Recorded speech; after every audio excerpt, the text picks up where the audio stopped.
이 시간 말씀의 제목은 뜻을 정한 다니엘, 뜻을 정한 다니엘, 이런 제목으로 말씀을 증거하겠습니다.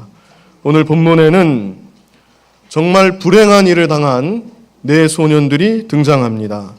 네 소년의 이름은 우리가 잘 아는 다니엘, 그리고 다니엘의 세 친구들인 사드락, 메삭, 아벳느고입니다.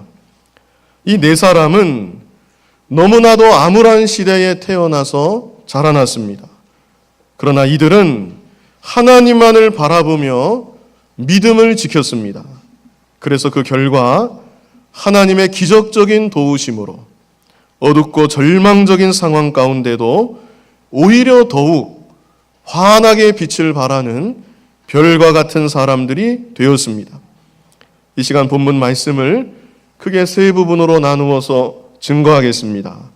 주보에 대지가 다 있는데요. 참고하시면서 들으시기 바랍니다. 먼저 첫 번째로 1절로 7절까지 시대적 환경, 두 번째는 다니엘의 믿음, 그리고 마지막은 하나님의 도우심, 이런 순서대로 말씀을 증거하겠습니다. 먼저 1절로 7절까지 시대적 환경이 어떤 환경이었는지 우리 같이 보도록 하겠습니다. 먼저 본문 1절을 같이 읽어보겠습니다. 유다왕 여호야김이 위에 있은 지 3년에 바벨론 왕 느부갓네살이 예루살렘에 이르러 그것을 에워쌌더니, 바벨론 왕 느부갓네살이 예루살렘을 침공했습니다. 그래서 유다 나라의 수도 예루살렘이 포위가 되고 말았습니다. 더 안타까운 것은 2절을 보면 주께서 유다왕 여호야김과 하나님의 전 기구 얼마를 그의 손에 붙이심에 그가 그것을 가지고 신할 땅 자기 신의 묘에 이르러 그 신의 보고에 두었더라 그랬습니다. 예루살렘 성전이 약탈을 당했습니다. 예루살렘 성전 안에 있는 거룩한 기구들이 이방인의 손에 빼앗긴 바 되고, 그뿐 아니라 그 거룩한 성물들이 이방 사람들이 섬기는 이방 우상의 창고에 두어지게 된 것입니다. 상상하지도 못할 기가 막힌 일이 벌어졌습니다. 하나님의 거룩한 성전이 이방 군대에 의해서 회파가 되고 능욕을 당하는 일이 일어난 것입니다. 그런데 2절 말씀을 자세히 보시면 주께서 유다왕 여호야김과 하나님의 전 기구 얼마를 그의 손에 붙이심에 그랬습니다. 그래서 이것은 하나님께서 하신 일입니다. 하나님께서 친히 이방나라 느부갓네살의 손에 유다왕도 맡기시고 하나님의 전 기구들도 맡겨주셨다고 말씀하고 있는 것입니다. 다시 말하면 유다 나라를 망하게 할 수 있도록, 하나님의 성전을 회파시킬 수 있도록 이방나라 느부갓네살 왕에게 하나님께서 힘을 주시고 능력을 주셨다는 것입니다. 우리가 여기서 기억해야 될 것은, 우리 하나님은 하나님의 자녀들이 죄를 짓고도 회개하지 않는 것을 정말로 미워하신다는 사실입니다. 지금 유다 나라는 우상 숭배하는 죄악에 빠져 있습니다. 안식일을 기억하여 거룩히 지키라는 계명도 범하고 있습니다. 사회적으로도 거짓과 불의와 위선이 난무하고 있습니다. 그래서 하나님은 에레미야 같은 참 선지자를 그들에게 보내셨습니다. 그들의 죄를 책망하시고 지적하시고 회개하도록 촉구하셨던 것입니다. 그러나 그들은 하나님이 보내신 참 선지자의 말은 듣기 싫어했습니다. 오히려 거짓 선지자의 말들, 거짓 선지자들은 이렇게 얘기했습니다. 괜찮습니다. 평안합니다. 하나님이 지켜주십니다. 예루살렘 성전이 어떤 성전입니까? 하나님이 임재하시는 성전입니다. 이 성전은 안전합니다. 이방 나라가 침범할지라도 하나님이 지키시고 보호하십니다. 이게 거짓 선지자들의 말이었습니다. 그들은 거짓 선지자들의 말만 듣고 자신들의 죄를 보지도 아니하고 자신들의 죄는 회개할 생각조차 하지 않았던 것입니다. 그럴 때 하나님께서는 하나님의 거룩한 성전, 지구상에 한 개밖에 없었던 하나님의 성전을 무너뜨려서라도 하나님의 백성들을 깨닫게 하시고 그제라도 회개하여 바로 설 수 있도록 인도하여 주셨던 것입니다. 그래서 우리 하나님은 어떤 하나님이신가?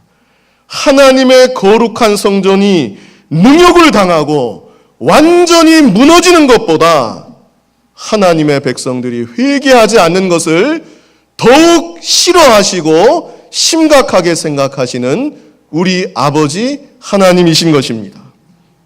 이런 하나님께서는 세상 마지막에도 교회들을 심판하실 것을 친히 말씀해 주셨습니다.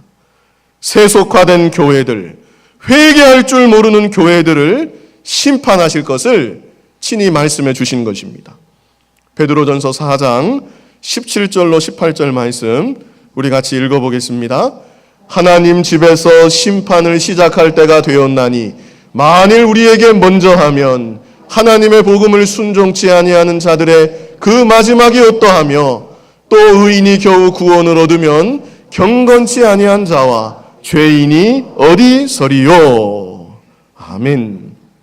이 구절은 세상 마지막에 하나님이 온 세상을 심판하신다는 구절입니다.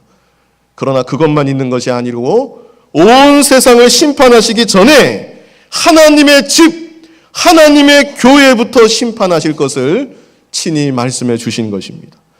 예수님은 누가복음 18장 8절에서 인자가 올 때에 세상에서 믿음을 보겠느냐 이런 말씀을 남기셨습니다.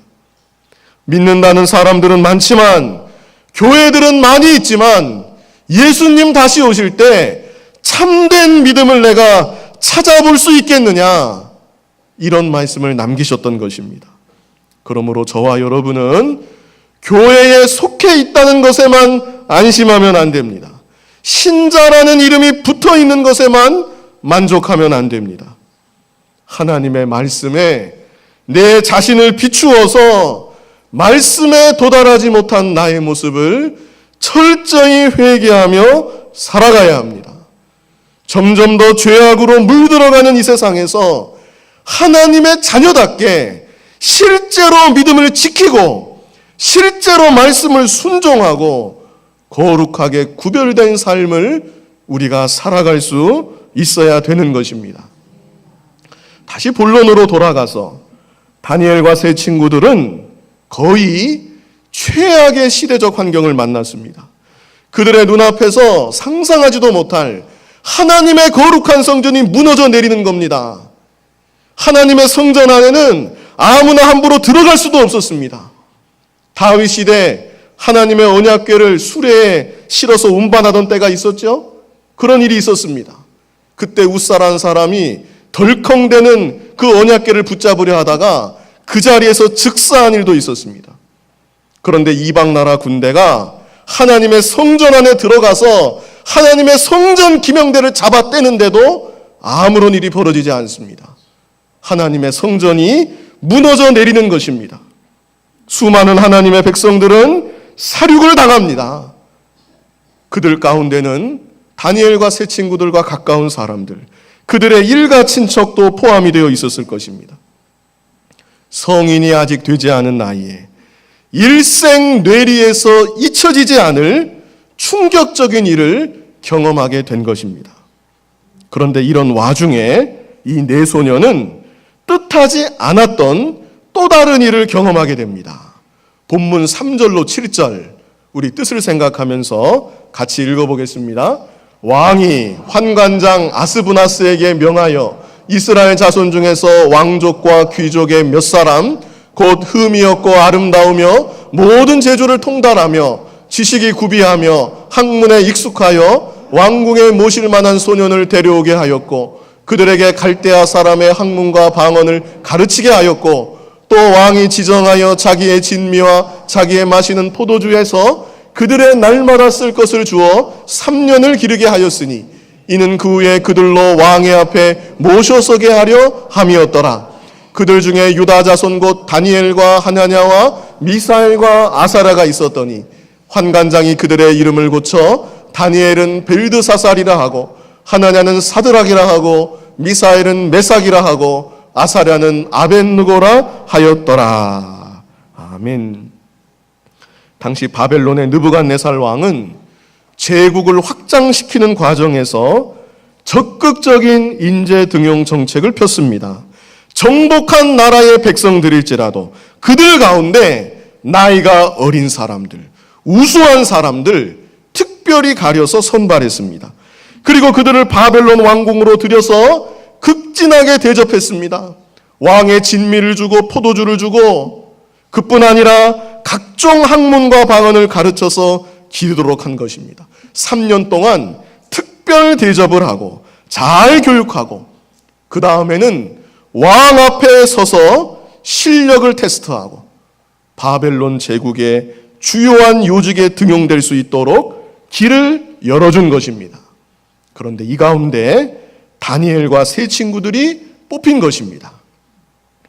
다니엘과 세 친구들의 입장에서는 전쟁 와중에 죽을 수도 있었습니다. 그런데 도리어 굉장한 기회가 찾아온 것입니다. 오늘날로 하면 대통령의 특별 지시로 제일 좋은 대학교에서 전액 장학금을 받고 거기다가 공부하는 동안 내내 호화로운 집에서 충분한 생활비를 가지고 넉넉하게 살고 공부를 잘 마치고 난 다음에는 이변이 없는 한 출세길이 보장이 되어 있는 것입니다. 이변이 없는 한 나라의 중요한 요직에 올라서 부귀공명을 누릴 것이 확실합니다. 보통 이쯤 되면 다른 생각은 하기가 어려울 것 같습니다. 내가 좀 더 열심히 공부해서 인정을 받아야 되겠다. 그저 시키는 대로 열심히 따르고 나라는 이미 다 망했으니까 새로운 분위기에 잘 적응하려고 노력할 것 같습니다. 오랜 시간 직장을 구하지 못해서 마음앓이를 심하게 하던 어떤 사람이 뜻하지도 않게 우리나라에서 제일 좋은 직장에서 스카웃이 되었습니다. 그러면 그 사람 머릿속에는 무슨 생각만 있을까요? 내가 이 직장에서 무조건 열심히 일해야 되겠다. 그 마음이 나쁜 마음은 아닙니다. 그러나 그러다가 신앙을 양보할 수도 있습니다. 나에게 어떻게 찾아온 기회인데, 두 번 다시 못 만날 기회인데, 그동안 내가 믿고 지켰던 소소한 부분들은 잠시 내려놓고 일단 이 생활에 빨리 적응하자. 일단 내 앞가림부터 먼저 하자. 이렇게 되기가 쉬운 것입니다. 그러나 다니엘은 그러지 않았습니다. 그런 와중에도 그의 마음속에는 하나님의 자녀라는 정체성이 무너지지 않았습니다. 나는 끝까지 믿음을 지켜야 되겠다. 비록 나라는 다 망했고 하나님의 성전도 회파가 되었지만 하나님은 이제도 살아계신 하나님이시다. 나는 어디에 가든지 하나님의 말씀만을 순종하고 하나님만을 잘 믿고 섬겨야 되겠다. 이렇게 다니엘은 결단을 하고 믿음으로 이 모든 상황들을 돌파하며 나아간 것입니다. 그렇다면 다니엘의 믿음은 구체적으로 어떤 믿음이었는가? 첫 번째로 다니엘은 무엇을 정했습니까? 뜻을 정했습니다. 본문 8절 우리 같이 한번 읽어보겠습니다. 다니엘은 뜻을 정하여 왕의 진미와 그의 마시는 포도주로 자기를 더럽히지 아니하리라 하고 자기를 더럽히지 않게 하기를 환관장에게 구하니. 이 말씀 그대로 다니엘은 왕의 진미와 포도주를 받아 먹지 않기로 뜻을 정했습니다. 그 이유는 바벨론 나라는 이방 나라이기 때문에 우상을 섬겨요. 모든 음식들은 우상에게 먼저 제사하고 그 다음에 먹는 것입니다. 그리고 그들의 음식 가운데는 구약의 율법이 금하고 있는 음식들이 상당수 포함되어 있었습니다. 그러므로 다니엘은 하나님의 말씀을 순종하기 위해서 왕의 진미와 포도주를 받아 먹지 않기로 뜻을 정했던 것입니다. 그러나 이 결심은 상당히 위험한 결심입니다. 왕은 은혜를 베풀어서 자신이 먹는 진미와 포도주를 공급해 주는데 포로로 잡혀온 주제에 그것을 거부한다. 그렇다면 다니엘은 자신에게 찾아온 일생일대의 기회를 스스로 날려버리는 것이고, 그뿐 아니라 왕의 노여움을 사서 아예 죽을 수도 있습니다. 그러나 다니엘은 그런 결과를 두려워하지 아니하고 하나님 자녀로 말씀 순종하는 것, 믿음 지키는 것, 그것만을 가장 중요하게 생각했던 것입니다. 사실 저와 여러분이 현실에서 당하는 유혹들은 다니엘에 비하면 아무것도 아닙니다. 그런데도 우리는 쉽게 넘어지고 말씀을 포기하고 신앙을 양보하는 때가 너무나 많습니다. 이 시간 어린 나이에 게다가 급박한 시대적인 환경에서도 뜻을 정했던 다니엘을 본받아서 여러분들도 뜻을 정하시기 바랍니다. 내가 한번 말씀대로 살아봐야 되겠다. 성경대로 살아봐야 되겠다. 믿음으로 돌파해봐야 되겠다. 하나님은 지금도 살아계셔서 그런 사람들을 기뻐하시고 여러분들이 그런 뜻만 분명하게 마음 가운데 정한다고 하면 하나님께서 반드시 여러분들과 함께하여 주실 것입니다. 두 번째로 다니엘의 믿음은 최선의 노력을 다한 믿음입니다. 본문 8절 후반절만 보면요, 자기를 더럽히지 않게 하기를 환관장에게 구하니, 환관장에게 찾아가서 저는 왕의 진미와 포도주를 먹을 수 없습니다. 먹지 않게 해주십시오. 이렇게 구했다는 것입니다. 마음으로만 뜻을 정하고 가만히 있는 게 아니고 그 결심을 이루기 위해서 자신이 할 수 있는 최선의 노력을 다한 것입니다. 여러분, 믿는 일이 저절로 되는 것이 아닙니다. 믿음을 지키려면 내가 할 수 있는 최선의 노력을 다 기울여야 되는 것입니다. 특별히 다니엘이 구했다고 했는데 여기서 구한다는 것은 공손한 태도를 나타내는 것입니다. 나는 먹을 수 없습니다. 그러니 죽이든지 살리든지 당신들 마음대로 하십시오. 이런 식으로 말한 게 아니라 지극히 온유하고 겸손한 태도로 공손하게 자기의 입장을 설명하고 구한 것입니다. 그랬더니 10절을 보면 우리 10절 말씀, 본문 10절 같이 한번 읽어보겠습니다.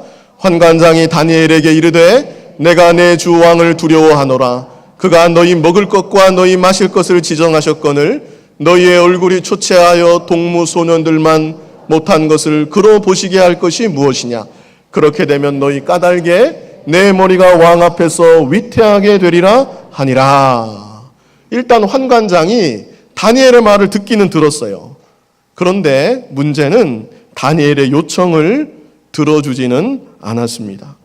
그러면 이제 다니엘 입장에서는 포기할 수도 있습니다.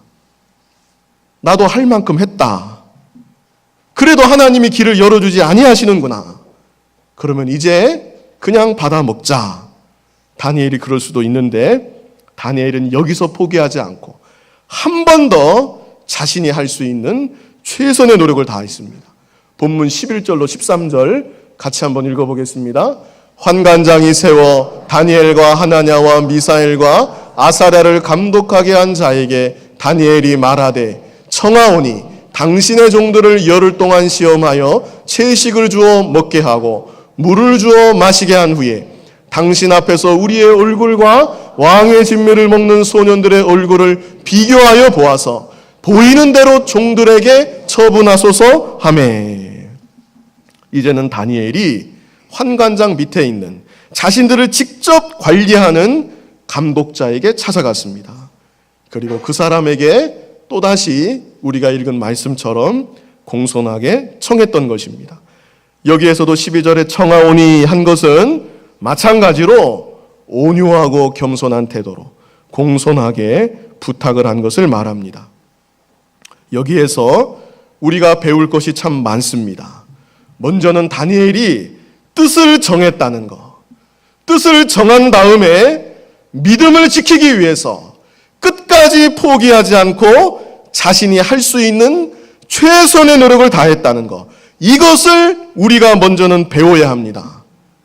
적당히 노력하다가 아니면 아예 노력도 안 해보고 말 한 번 누구에게 꺼내보지도 못하고 그러고 포기하고 양보하는 것이 아니라 내가 할 수 있는 최선의 노력을 다 기울이는 것입니다.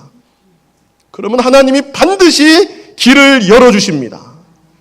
그리고 다니엘은 사람을 대할 때 온유하고 겸손한 태도로 공손한 자세를 취했다는 것입니다.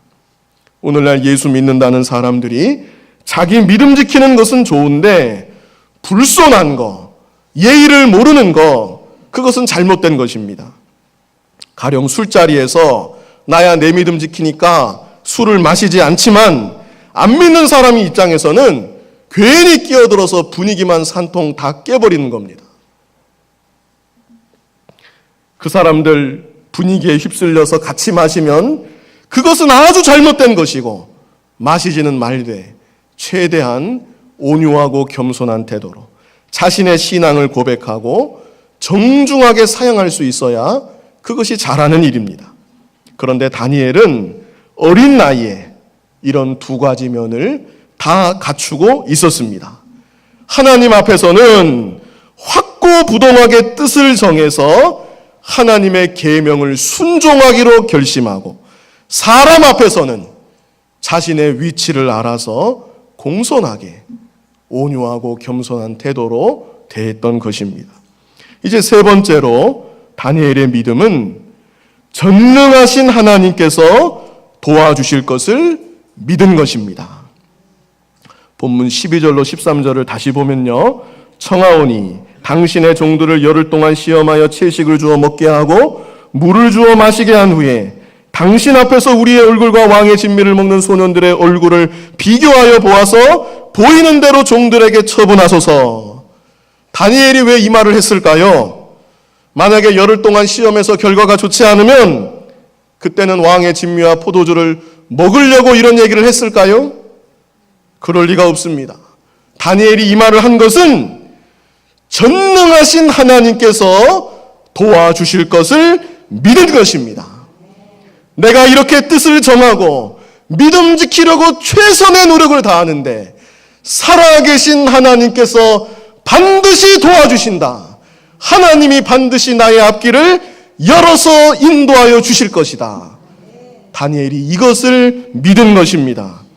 오늘날 저와 여러분도 이 믿음만을 가지고 나아가면 되는 것입니다. 먼저는 뜻을 정하고 그리고 최선의 노력을 다해서 믿음을 지키려고만 하면 하나님께서 오늘날도 반드시 앞길을 열어서 인도하여 주시는 것입니다. 전능하신 하나님의 능력으로 함께하여 주시고 역사하여 주시는 것입니다. 여호수아 1장 7절로 8절 말씀 우리 같이 한번 읽어보겠습니다. 오직 너는 마음을 강하게 하고 극히 담대히 하여 나의 종 모세가 내게 명한 율법을 다 지켜 행하고 좌로나 우로나 치우치지 말라. 그리하면 어디로 가든지 형통하리니 이 율법책을 내 입에서 떠나지 말게 하며 주야로 그것을 묵상하여 그 가운데로 기록한 대로 다 지켜 행하라. 그리하면 내 길이 평탄하게 될 것이라. 내가 형통하리라. 아멘. 우리가 이 믿음 가지고 나아가면 되는 것입니다. 다니엘의 믿음 세 가지였습니다. 첫 번째는 다니엘의 믿음이 무엇이었습니까? 뜻을 정한 것입니다. 뜻부터 정해야 됩니다.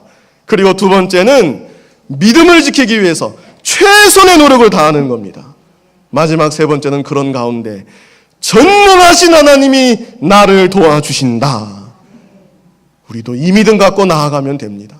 다니엘이 이 믿음으로 나아갈 때 실제로 하나님께서 함께 하시고 하나님께서 다니엘을 도와주셨습니다. 하나님의 도우심도 세 가지인데요. 첫 번째는 환관장과 감독에게 은혜를 얻게 하셨습니다. 본문 9절 말씀 우리 같이 한번 읽어보겠습니다. 하나님이 다니엘로 환관장에게 은혜와 긍휼을 얻게 하신지라. 아멘.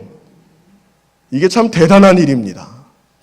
사람 생각 같아서는 당장에 뒤집어질 일입니다. 어디 포로 주제에 은혜를 몰라도 유분수지 찾아와서 한다는 말이 왕의 진미와 포도주로 저를 더럽힐 수가 없습니다. 환관장이 기가 막힐 노릇인 겁니다.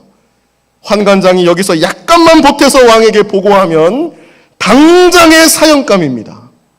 그러나 다니엘이 뜻을 정하고 용기를 내어서 찾아가고 환관장에게 말을 꺼낼 때에 하나님이 환관장의 마음을 감동시켜 주신 것입니다.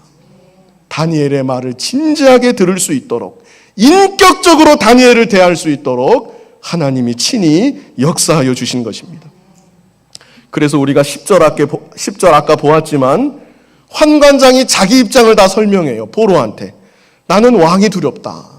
네 말은 내가 다 이해하겠는데 만약 네 말대로 했다가 잘못되면 내 목숨이 위태하다. 그러니 어쩔 수가 없구나. 이렇게 환관장이 인격적으로 대하고 잘 설명을 해줬습니다. 사람 마음이 그때 기분 따라 다르고 환경 따라 다 다른 겁니다. 똑같은 사람이라도 어디서 이딴 것이 들어왔나 그럴 수도 있는 겁니다. 그러나 하나님이 환관장의 마음을 그 순간 감동하시니까 다니엘을 그냥 내치지 않고 왕에게 악한 마음으로 보고하지도 않고 이렇게 친절하게 잘 설명을 해줄 수 있도록 인도해 주신 것입니다. 또 감독은 어떻게 했습니까? 본문 14절 한번 같이 읽어보겠습니다. 그가 그들의 말을 조차 열흘을 시험하더니 바벨론 제국의 감독은 포로의 말을 아예 쫓아서 보고도 하지 않고 열흘 동안 시험을 한 겁니다. 이것도 역시 하나님께서 그 사람의 마음을 감동시켜서 이렇게 된 것입니다. 잠언 21장 1절 말씀 우리 같이 한번 읽어보겠습니다. 왕의 마음이 여호와의 손에 있음이 마치 보의 물과 같아서 그가 임의로 인도하시느니라. 아멘. 세상 왕의 마음도 하나님의 손에 있는 것입니다. 오른쪽으로 갈지 왼쪽으로 갈지 하나님이 조종하시는 대로 되는 것입니다. 그러므로 사람 두려워할 것이 없습니다. 내가 정말 하나님 뜻대로 바로 살기만을 결단하고 믿음으로 나아가기만 한다면 하나님께서 내 주변의 사람들 마음도 감동시켜 주시고 도울 사람도 붙여주시고 하나님께서 친히 역사하사 앞길을 인도하여 주시는 것입니다. 하나님의 도우심 두 번째는 하나님께서 다니엘과 세 친구들의 얼굴을 더욱 윤택하게 하신 것입니다. 본문 15절 말씀 같이 읽어보겠습니다. 열흘 후에 그들의 얼굴이 더욱 아름답고 살이 더욱 윤택하여 왕의 진미를 먹는 모든 소년보다 나아 보인지라. 아멘. 열흘을 지난 다음에 실제 시험해 보았더니 풀하고 물만 먹었는데 다니엘과 세 친구들의 얼굴이 더욱 윤택하게 되었습니다. 전능하신 하나님이 도와주셔서 이렇게 된 것입니다.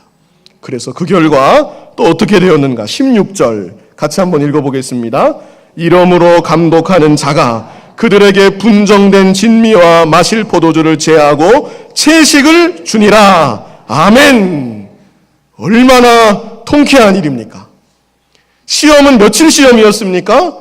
열흘 시험. 열흘 시험을 통과하고 나니까 3년 내내 마음 편하게 믿음 지키고 궁중에서 살 수 있게 된 것입니다. 양심의 가책 하나 없습니다. 믿음을 떳떳하게 지키고 3년 내내 편안하게 궁중에서 지내게 된 것입니다. 만약에 뜻을 정하지 않고 신앙을 양보했더라면 3년 내내 말씀을 어기면서 삽니다. 3년 내내 양심의 가책을 느끼며 삽니다. 그리고 3년이 지난 뒤에도 하나님이 다니엘과 세 친구들을 다니엘서 2장부터 있는 대로 내용을 다 아시잖아요. 그만큼 귀하게는 사용하시지 않으셨을 것입니다. 이제 세 번째는 하나님께서 지혜를 주셔서 다른 사람들보다 뛰어나게 하셨습니다. 지혜를 주시는 분도 하나님이십니다. 뛰어나게 하시는 분도 하나님이십니다. 본문 17절로 21절 우리 뜻을 생각하면서 같이 읽어보겠습니다. 하나님이 이 내 소년에게 지식을 얻게 하시며 모든 학문과 재주에 명철하게 하신 외에 다니엘은 또 모든 이상과 몽조를 깨달아 알더라.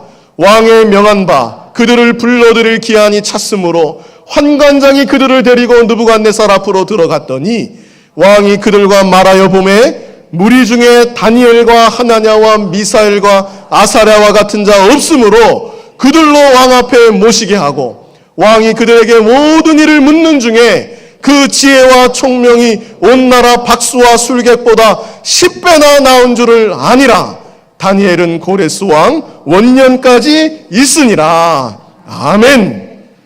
뜻을 정하여 믿음 지킨 다니엘과 세 친구들, 하나님께서 놀라운 지혜를 주셨습니다.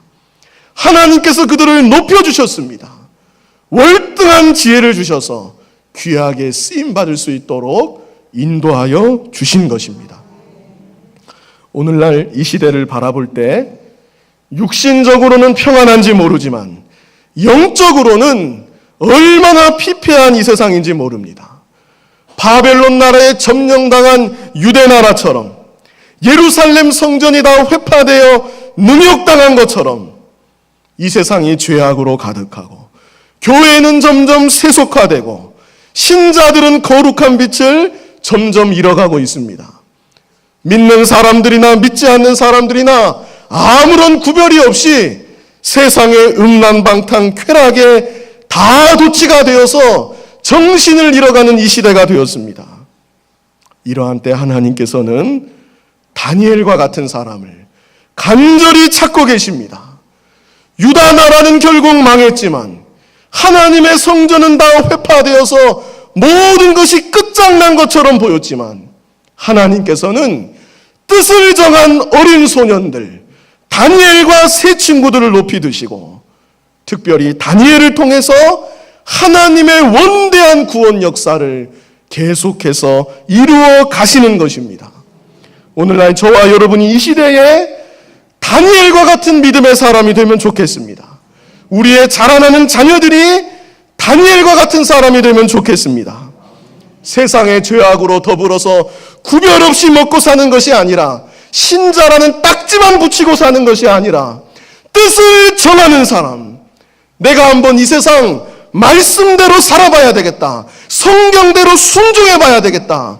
하나님만을 믿고 섬기며 살아봐야 되겠다.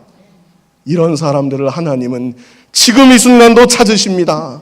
그런 사람들의 앞길을 열어주시고 이 시대에도 높여두시고 하나님께서 하나님 나라 위에서 귀하게 사용하여 주십니다. 이런 귀한 은혜가 여러분들과 여러분들의 가정과 자녀들 위해 함께 하시기를 간절히 바랍니다. 거룩하신 아버지 하나님, 이 시대가 점점 어두워져가는 이 시대가 되었습니다. 유다 나라가 완전히 패망하고 성전이 완전히 무너져 내린 것처럼 이 시대가 영적으로 어두운 때가 되었습니다. 아버지 하나님, 이 시대도 다니엘과 같은 자를 찾으시는 아버지 하나님, 우리들이 모두 뜻을 정해서 이 세상 살아갈 때 하나님 말씀대로 순종하며 살기로 결단하고 성경대로 살기로 결단하고 하나님 자녀답게 살기로 결단하고 믿음으로 나아가므로 이 시대도 살아계신 우리 아버지 하나님, 우리와 함께 하시고 우리를 통해서 일해 주시고 복음이 전파되게 하여 주시고 하나님 일에 귀하게 쓰임받을 수 있는 우리 모두가 되게 하여 주시옵소서. 예수님 이름으로 기도하옵나이다. 아멘.